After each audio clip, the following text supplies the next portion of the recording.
Shri Balaji electronics का गोदाम एक अंधेरे किले की तरह खड़ा है, जिसकी ऊंची दीवारें और लोहे के शटर रात के खिलाफ सख्त हैं। 12 सीसीटीवी कैमरे निगरानी रखते हैं।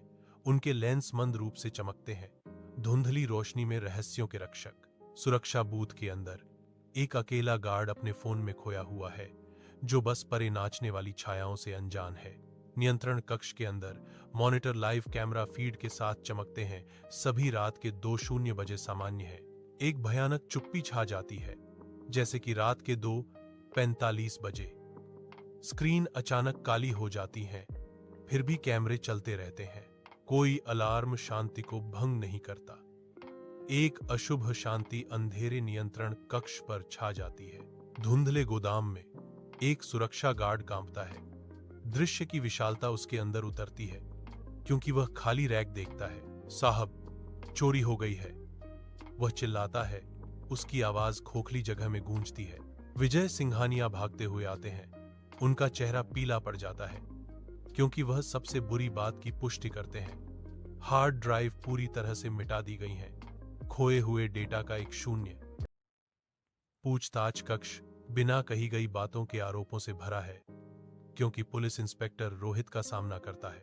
रोहित, सिस्टम आपको पहचानता है। हर क्लिक एक निशान छोड़ जाता है, इंस्पेक्टर ने घोषणा की। उसकी निगाहें तेज थीं। रोहित की चुप्पी हवा में लटकी हुई है, एक रहस्यमय प्रतिक्रिया जो इंस्पेक्टर की पैनी आंखों को बहुत कुछ बताती है। रोहित का चेहरा अंधेरे में लैपटॉप की रोशनी से जगमगा रहा है।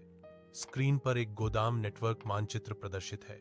रोहित के काम करते समय एक पुराना सीसीटीवी सॉफ्टवेयर इंटरफेस दिखाई देता है।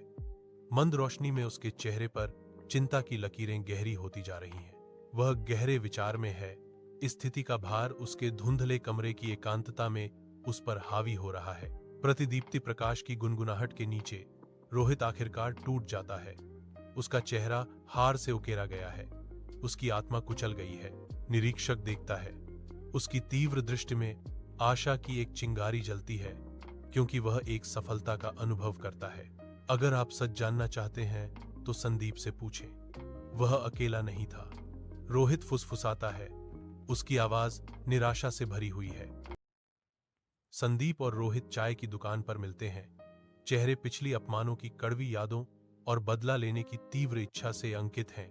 संदीप 2 साल बाद वापस आया। गोदाम की छाया से जूझ रहा है।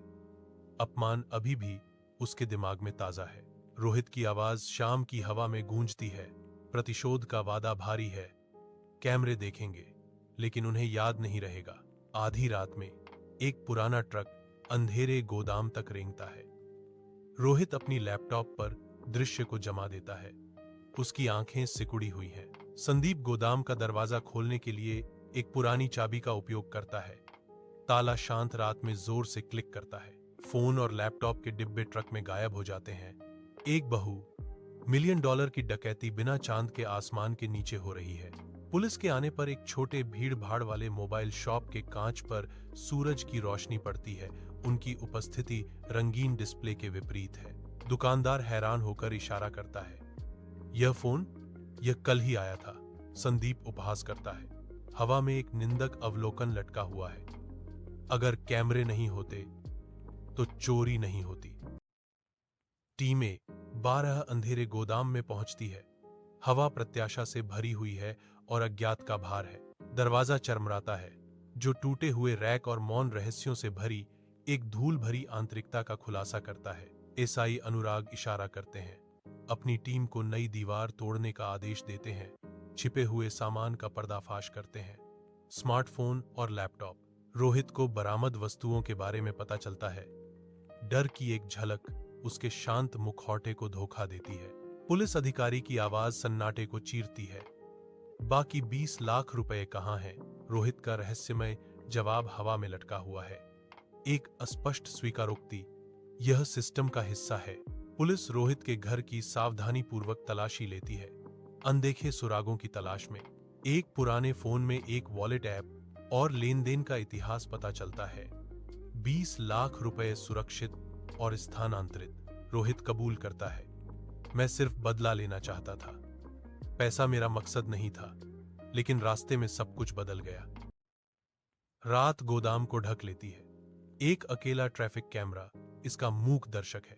रमेश यादव, चौकीदार, अपनी कुर्सी पर झपकी लेता है, अंधेरे में छिपे रहस्यों से अनजान। रात 2:40 बजे रमेश चौंक कर जागता है। उसकी निगाह ट्रक पर टिकी होती है। फिर वह वापस अपनी कुर्सी पर बैठ जाता है। कठोर फ्लोरोसेंट रोशनी के नीचे रमेश तीखे पूछताछ कक्ष में कांपता है। उसका डर स्पष्ट है। पुलिस अधिकारी यातायात कैमरे की फुटेज को मेज पर सरकाते हैं। कोई रात की पाली की गतिविधि नहीं थी रमेश। मुझे लगा कि वे कर्मचारी थे। रमेश फुसफुसाते हैं। उनकी आवाज कांप रही थी, यह महसूस करते हुए कि उन्होंने एक झूठ पर विश्वास किया। तनावपूर्ण अदालत के अंदर न्यायाधीश अध्यक्षता करते हैं। वकील तैयार हैं, क्योंकि रोहित मेहता, संदीप चौहान और रमेश यादव उत्सुकता से अपने भाग्य का इंतजार कर रहे हैं। न्यायाधीश सुरक्षा उल्लंघन पर सवाल उठाते हैं। अगर कैमरे चालू थे तो सुरक्षा कैसे विफल हुई? रमेश यादव सिसकते हुए कबूल करते हैं, मैंने कुछ नहीं किया और यह मेरी सबसे बड़ी गलती थी।